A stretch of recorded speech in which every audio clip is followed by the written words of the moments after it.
Happy Thursday, everybody. All right, so today's live is going to be a little bit more on the sort of scientific side, if you will, and information that I wish I understood, certainly prior to my daughter's diagnosis, but definitely earlier on in my life as well. And it has to do with how our body actually processes, good morning, Grace, a lot of the food that we eat, and probably one of the biggest misconceptions out there. So it's all about sharing with you, are you quickly or rapidly heading towards type 2 diabetes, heart disease, fatty liver disease, obesity, or being overweight? And more importantly, are your children heading in that direction? And then give you some ideas and some simple ways in which to sort of reverse that, or just make some changes in our diet that is dramatically going to help you in that area. So if you have not seen my live on sugar, you probably already know that sugar, it's not good for us in excess, right? We dump a ton of sugar into our bodies. Children are eating like 6 times more than the recommended daily amount of sugar nowadays, and that number has been steadily climbing since the 70s, when they started to introduce a lot more convenience foods into the grocery stores. And what people don't realize, and what I didn't understand for a very long time, is that when you consume highly processed carbohydrates, things like cereal or bagels or bread or pasta, what happens in your body is that carbohydrate is immediately transferred, or what's the word I'm looking for? Converted, thank you, into glucose. So it's actually eating a big bowl of pasta, as far as your body's concerned, is almost like eating a bowl of sugar as far as how it's converted into your body. So I've had a lot of people, say to me before, I'm not a big sweets person. I don't eat sweets. I don't need to worry about it. Well, okay, but are you eating toast for breakfast? And are you having, a sandwich or a wrap for lunch? Are you having a bowl of pasta with a side of bread for dinner? Like, that stuff is immediately, again, being converted into glucose in your body. So I just want to kind of break this down into layman's terms as much as I can, so that you can kind of understand what is actually happening when we consume the sugar and these refined carbohydrates. Again, they don't need to be sweet, and what that does to our body. And again, keep in mind that the consumption of these foods has just steadily inclined for decades. So when we ingest the carbohydrates, again, it's converted to glucose. The glucose is something that our bodies absolutely need. The problem nowadays is that we get way too much of it. So when we ingest glucose, it's sent out to our cells and it's used for energy. Like, glucose gives us energy. If you've ever tried a low carb diet, I'm sure you all have heard me talk about my fad diet junkie days. I remember being in my 20s and I did the Atkins diet, and I did it hardcore, where I was getting probably like under 10 grams of carbohydrates a day. I couldn't walk up the stairs. I had absolutely no energy. So your body needs glucose for energy. So the glucose is sent out to the cells. It's used as energy. Now, any excess glucose within our system, our body knows to then store it in the cells, usually in the fatty cells, to then use for energy as it's needed when we are depleted of this glucose. So you can probably start to see the problem here, right? So the excess glucose is then stored in the fatty cells. Meanwhile, so when we're eating sugar, it's usually broken up into glucose and fructose. Now, our body does not like fructose. It doesn't break it down well. So what happens is that fructose tends to stay put within the liver. And that excess buildup of fructose will often lead to fatty liver disease, if you've heard of that. Fructose, enter in high fructose corn syrup, which for a very long time we're starting to get a little bit better about taking that out of a lot of products on the shelves now. But that was something that, it was cheap for people to make, and it was certainly cheap to put in the foods. It made things taste good. So it was, unfortunately, slowly killing people. So we're getting better about the high fructose corn syrup. But anyway, the fructose is pretty much not broken down by our body at all. It stays put in the liver, fatty liver disease, it's building up, it's got nowhere to go.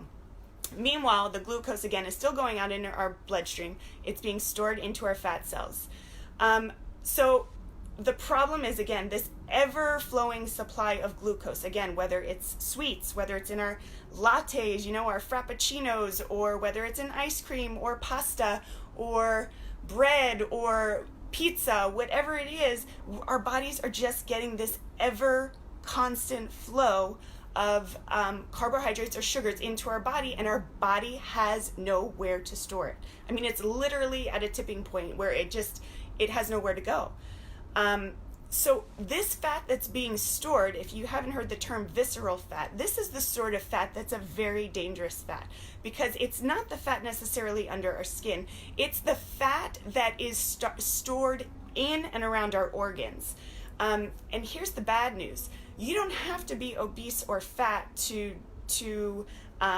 see this. I mean, there's a lot of lean people that have visceral fat within their organs and just aren't aware. That's, again, another myth. People think that if you're lean and you're not overweight, that you're fine. But if you're eating this sort of food on a constant basis, you're still setting yourself up for, not good things down the pike.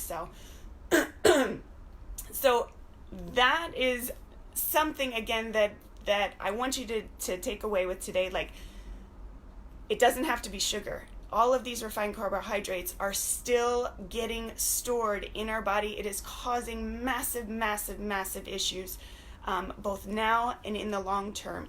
And the reason I wanted to hopefully bring this to point today is that, we got to start thinking about our children and, again, the long-term health effects for them, because they are getting this food in abundance more often than not. So what can we do, right? Like, what are some of the changes that we can make, some practical changes to, stop this, to sort of reverse these negative effects that might be happening in our body? And again, you've heard me say before, our bodies are amazing machines. If you let it do what it's supposed to do, it's pretty miraculous. So if you're feeding yourself and your children more whole foods, more nutrient-dense foods, then a lot of times we can reverse what's happening. So number one, first and foremost, is we really want to try to reduce the amount of the processed foods that we're giving our kids. Those processed foods are usually always high in refined carbohydrates and sugars. So do your best. I know convenience foods are good. Sometimes I use them myself, but keep in mind, you want to make that more of the exception, not the norm. Another thing is, and this is just sort of a helpful addition to when we are eating, and this is for everyone. I mean, what's happening is that when this glucose is going into our system, the hormone insulin is released, and that hormone is what signals for the glucose to be shelled out, for energy and then to be stored. Well, because, again, this ever-present supply of glucose, this insulin is always on demand, and this is what tends to lead to insulin resistance, or aka type 2 diabetes.